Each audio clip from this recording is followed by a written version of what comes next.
Hola, soy Micaela, la profe de inglés.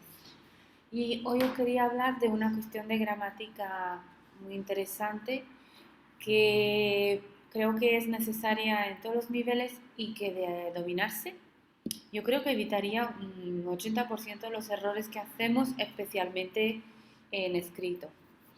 Os voy a hablar de la situación de cuando usamos el infinitivo y cuando usamos el gerundio. Os traigo una ficha muy interesante, un poco anticuada, pero creo que es de lo mejor que hay en cuanto a lo que se ha escrito sobre este tema. Está muy bien organizada. Y primero voy a explicar la teoría. Tenemos aquí dos columnas, la del infinitivo y la del gerundio. Tenemos infinitivo largo o full infinitive, que se refiere a la forma del verbo con to delante, como to buy. Y luego tendremos algunos ejemplos, algunas situaciones con bare infinitive, infinitivo corto, sin to. Vamos a ver cuándo se usa, pero voy a intentar alternar entre full infinitive y ing form. Ing form es el gerundio, es el verbo que recibe ing al final, que a veces se usa como sustantivo y otras veces como adjetivo, y hoy lo vamos a ver.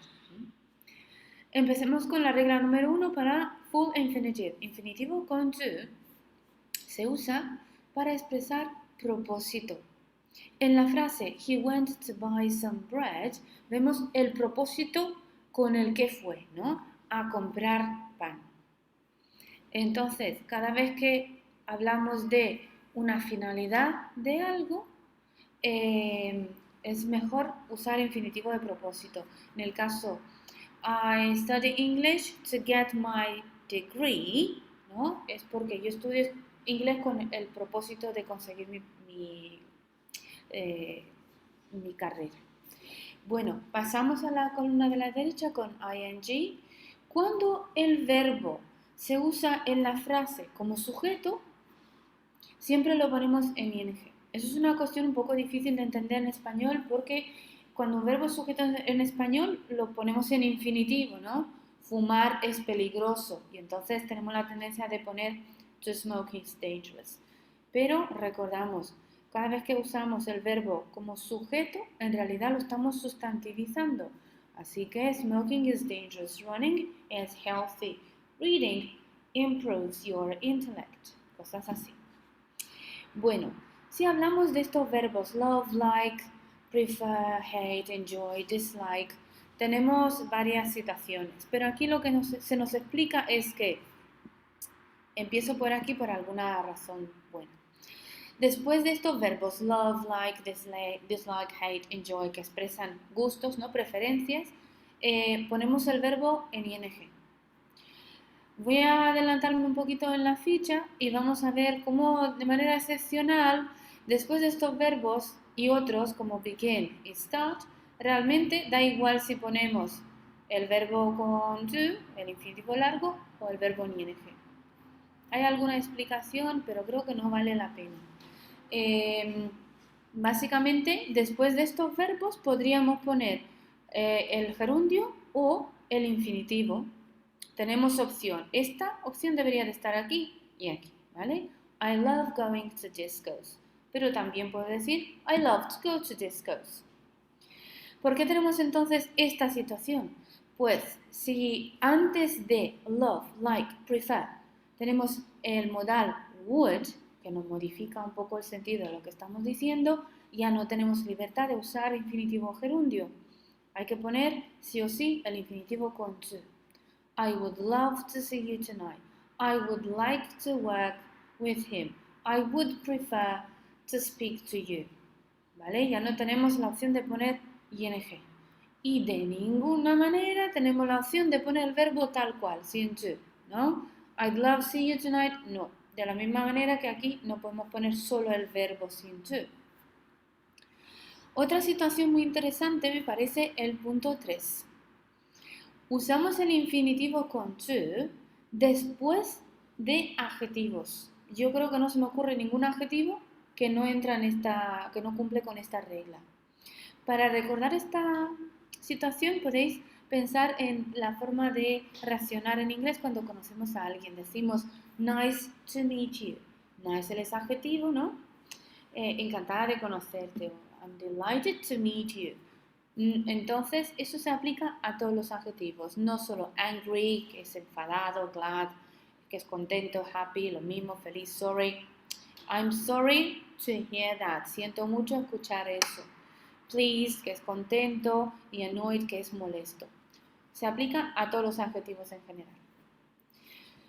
Vamos otra vez a la derecha para contemplar la situación 3 de usar el gerundio. Después de los verbos start, begin, stop, finish, ponemos el verbo en ing. He started doing his homework, he began working, he stopped listening, he finished working. Pero realmente, si vamos aquí, vemos que da igual si usamos gerundio o ing con algunos, ¿no? Con begin, start, realmente da igual si tú usas ing o el infinitivo con to, siempre. Bueno, y vamos con el uso número 4 del infinitivo largo. Si en la frase tenemos to, que significa demasiado, o enough, que significa suficiente, usamos el infinitivo de propósito. Esa es la explicación del libro. Según yo, creo que estamos hablando de lo mismo que en el punto 3, porque he's too old to drive, él está demasiado mayor para conducir, old es adjetivo otra vez. Lo mismo que en el ejemplo, she's clever enough to understand it, otra vez tenemos clever, aunque después de clever tenemos el modifier enough. Esta es una cuestión de gramática aparte, como usar to, enough, pero recordar eso, si tenemos en la frase to o enough, seguramente el verbo que siga después de esta estructura va a ser infinitivo con to. El uso 4 para el gerundio, pues son unas estructuras que llevamos aprendiendo desde muy pequeños. Si hablamos de algunas actividades físicas que incluyen el verbo go, no todas, ¿vale? Son frases que vamos aprendiendo, como go skiing, go swimming, go shopping, ¿no? Estas frases pues van así, la aprendemos tal cual, go más el verbo en ing. En el punto 5, para hablar de infinitivo largo, tenemos una lista que es más corta para niveles más bajos y cuando llegamos a C1 hay una lista muy grande, pero hay ciertos verbos que hay que aprendérselo tal cual, como aprendemos los verbos irregulares, porque ellos van seguidos de infinitivo largo. Mi consejo siempre para todos mis alumnos es aprendérselos con to, para que te suene. Advise to, agree to, appear to, decide to, expect to, hope to, manage to, offer to, promise to, refuse to, seem to, want to. Añadiría yo, porque es muy común, plan to. Una traducción rápida, advise, aconsejar, agree, estar de acuerdo, appear, aparecer, aparentar, decide, decidir, expect, tener expectativa, hope, tener esperanza, manage, apañárselas o dirigir, offer, ofrecer, promise, prometer, refuse, denegar, rechazar, seem, parecer y want, querer. I hope to meet you again. I want to talk to you. I advise you to go there. I agree to speak. He appears to be healthy. Pero es porque estos verbos van seguidos de to plus verb. En el punto 5 del gerundio pasa lo mismo. Hay una lista de verbos que hay que aprenderse de memoria, tal cual. Otra vez mi consejo es para que hagamos sonar en la cabeza una vocecita interior que va seguido de gerundio, es aprenderse estos verbos con el verbo genérico doing. Avoid doing, evitar hacer algo. Admit doing, admitir haber hecho algo. Confess to doing. Esta vez tenemos to también, como ya veremos en algunas expresiones. Confesar haber hecho algo. Deny doing. Negar haber hecho algo. Look forward to, es muy común la expresión look forward to hearing from you, look forward to seeing you. Son unas expresiones que usamos mucho al final de las cartas formales. Mind doing, no importarle hacer algo. Object to doing, tener objeción a hacer algo. Prefer doing, prefer, que está en la categoría de estos verbos, el 2. Regret doing, arrepentirse de haber hecho algo. Risk doing, arriesgarse a hacer algo. Spend doing, pasar tiempo, normalmente habla de eso, pasar tiempo haciendo algo. Y suggest doing, sugerir hacer algo. Suggest va aparte para la gente de C1, tiene unas situaciones excepcionales, pero bueno, aprendiéndolo así es correcto. I don't mind helping you with the dishes, no me importa ayudarte con los platos. En el punto 6, también es una cosa interesante, me gusta mucho porque son, yo qué sé, estructuras, cosas que hacemos sin darnos cuenta desde muy pequeños y la explicación yo creo que ayuda mucho. After question words. Question words son todo aquello que usamos al principio de la pregunta, ¿no? Los WH words, aunque no siempre son WH. Pero después de estas palabras, si hay que usar un verbo, va a tener que ser infinitivo con to. I don't know where to go, no sé dónde ir. I don't know how to do this, no sé cómo hacerlo. I don't know what to buy, no sé qué comprar. I don't know who to ask, no sé a quién preguntar. I don't know which to choose, no sé cuál elegir. Excepto why, ¿vale? I don't know why. Después de why ponemos una frase normal con su sujeto, su predicado, su forma verbal, la que se necesita. Y seguimos. Para usar el gerundio también hay unas expresiones, ¿okay? Es una lista bastante completa que estaría muy bien si la recordáramos toda. Os voy a dar la traducción, pero recordar que cada una de ellas está seguida por un verbo en ing. I'm busy working. Estoy ocupada trabajando. It's no use calling. No tiene sentido llamar. It's no good learning this. No vale la pena aprender eso. It's worth talking to him. It's worth, vale la pena. What's the use of? Eso es una pregunta, ¿no? ¿Qué sentido tiene? What's the use of living? Be used to, que lo aprendemos en B2, una estructura muy interesante. Estar acostumbrado a. I'm used to working. Estoy acostumbrado a trabajar. There's no point in talking to him. No tiene sentido en hablar con él. ¿Veis? Hay muchas frases que son sinónimas. It's worth seeing that film. Vale la pena ver esta película. Y seguimos con el uso 7 de gerundio y luego hablaremos de bare infinitive. Esto es una de las cosas que yo creo que se lo recuerdo a todo el mundo, a todos los niveles, varias veces por semana. Después de una preposición, el verbo va a ir en ing. He left without taking his coat. Más preposiciones. Of, on, about, next to, yo qué sé, cualquier cosa de esa. Next to. Borremos eso. For. Todo va seguido de ing. ¿Vale? Y si recordamos esto, evitamos muchísimos errores. Del uso 8 no me gusta mucho hablar, porque creo que hay que dar una explicación más completa. Pero bueno, según este libro, después de hear, see, sound, sonar, escucharse, para enfatizar que hay una acción en progreso.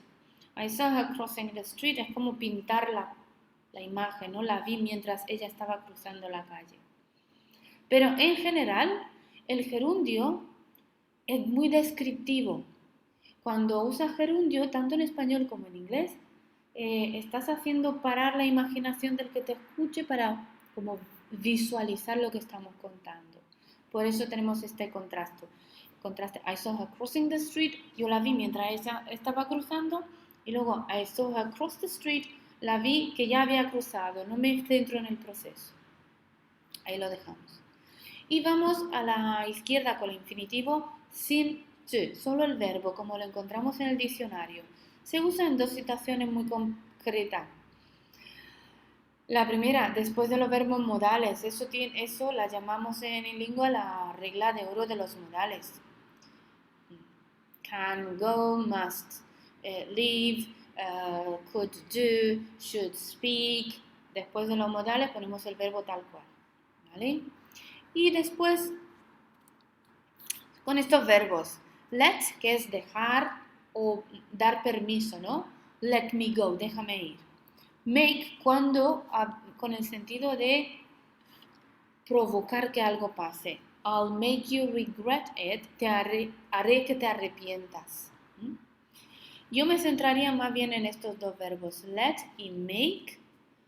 Here y see, y lo tenemos aquí también, ¿veis? Estoy hablando de cuando quiero describir la acción usa ing y cuando quiero darle como más dinámica a lo que estoy contando uso el infinitivo sin to.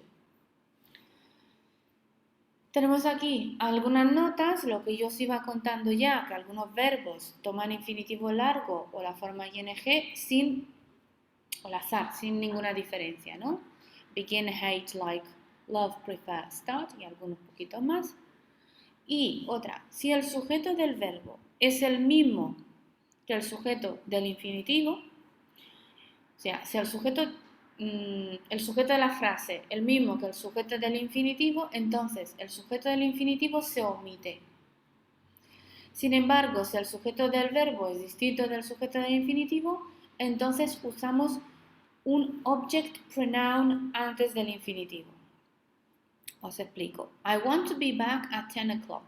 Yo quiero, I want, este es el sujeto. Y yo quiero, y yo estaré, ¿no? Hablo de to be back, estar de vuelta a las 10. Este es un verbo cuyo sujeto lógico soy yo también, y este es un verbo cuyo sujeto es yo. Comparamos con I want him to be back at 10 o'clock. Eso significa que yo quiero que él esté de vuelta. ¿Qué pasa? Los pronombres tienen forma de subject pronoun, lo que aprendemos lo primero de inglés, are you, he, she, it, we, you, they, solo cuando son sujetos de la oración, como en este caso. Pero ya aquí ya no tenemos un predicado, ¿no? Eso es simplemente un verbo, pero que necesita algún tipo de sujeto, ¿no? Ese verbo, aunque no es predicado. En este caso usamos un pronombre que no va a ser subject pronoun, va a ser object pronoun. Esos son todos los pronombres que traducimos en español con la preposición a mí, to me, you, to him, to her, to it, to us, to you, to them. ¿Vale? Bueno, por ahora esto. Espero volver pronto con la segunda parte con la corrección de los ejercicios. Adiós.